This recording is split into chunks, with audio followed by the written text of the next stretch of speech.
Imagine a world-famous country star facing a barrage of condescending questions about her hillbilly roots, her figure, even her husband, only to turn the tables with wit, warmth, and unshakable self-respect.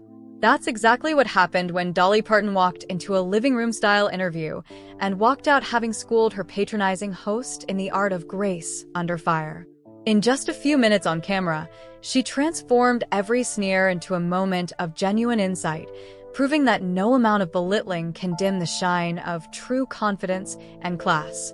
It all kicked off when the interviewer, half smile in place, asked Dolly if she'd ever been offended by the term hillbilly.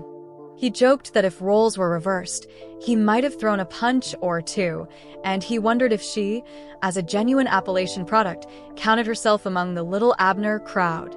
Without missing a beat, Dolly leaned in, laughed softly, and reminded him that her people were proud, unpretentious, and deeply rooted in common sense, what she called horse sense.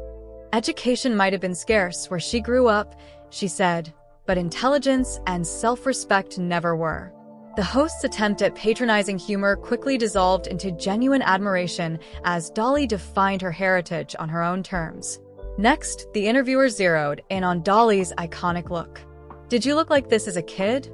he teased, gesturing at her bouffant wig and figure-hugging outfit. "Not quite the blonde wig," Dolly replied, her eyes dancing. "But I did grow up fast," she confessed, flashing a grin that suggested she was fully aware of her curves long before Hollywood took notice. When he pressed on, asking, rather awkwardly, whether her body had always been so full, Dolly deftly turned the personal jab into a playful boast. She was blessed from childhood, she quipped, and if genetics hadn't done the job, she'd have found a way anyway. As the host shifted uncomfortably, Dolly leaned back and laughed, then pointed out the obvious.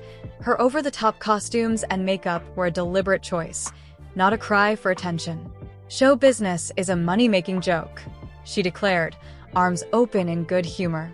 "I just like telling jokes." She admitted she pokes fun at herself more than anyone else because she's so secure in her talent, her love for life, and her genuine care for people. Each extravagant outfit, she explained, is a wink, a way to shock viewers into looking past the sequins and find the real person within. When asked if she ever felt like a living punchline, if people made her the butt of every joke, Dolly didn't hesitate. "They do," she said, her voice softening. "But the joke's always been on the public." By owning the caricature, by leaning into the absurdity, she asserted control over her own narrative. She laughed again, but behind that laughter lay a rock-solid self-esteem. She knows exactly who she is, and she can change anything about her image at will. No outsider's sneer or snide remark can knock her off balance. Then came the question that felt most intrusive. "Tell me about your marriage." "We never see Carl. Where is he?" The host practically wiggled in his chair as he pressed for gossip. Dolly's response was a masterclass in marrying candor with dignity. "Yes, Carl lives mostly out of town. Yes, they see each other once every 6 weeks." But rather than treat marriage like a cage, Dolly described it as a partnership built on freedom. "Why get married if all you want is freedom?" she mused, only to answer her own question.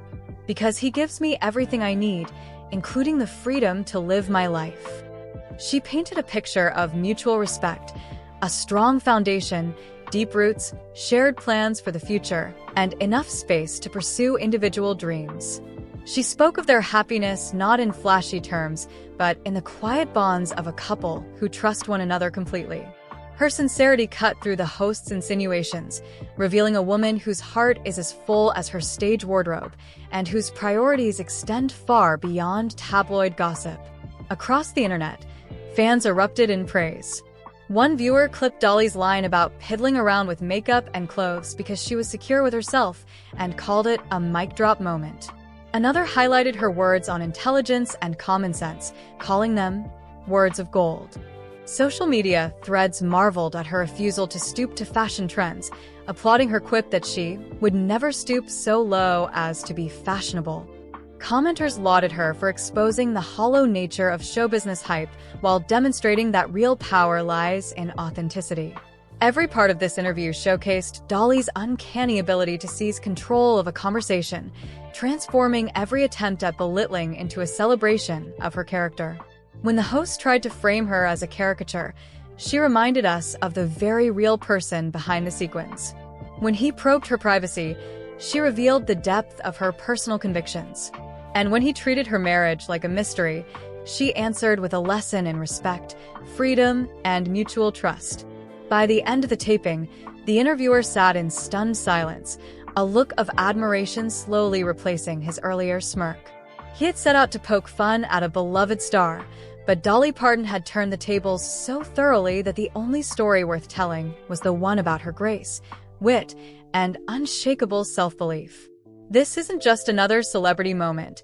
It's a masterclass in handling condescension with charm, defusing awkwardness with humor, and turning invasive questions into opportunities for genuine connection. It's proof that true star power doesn't come from flashing lights or sequined outfits alone, but from unwavering self-respect and the courage to define yourself on your own terms. So next time someone tries to box you in with a stereotype, remember Dolly's playbook. Laugh, own your story, and shine so brightly that the only hillbilly anyone remembers is the one who taught the world how to carry herself with class.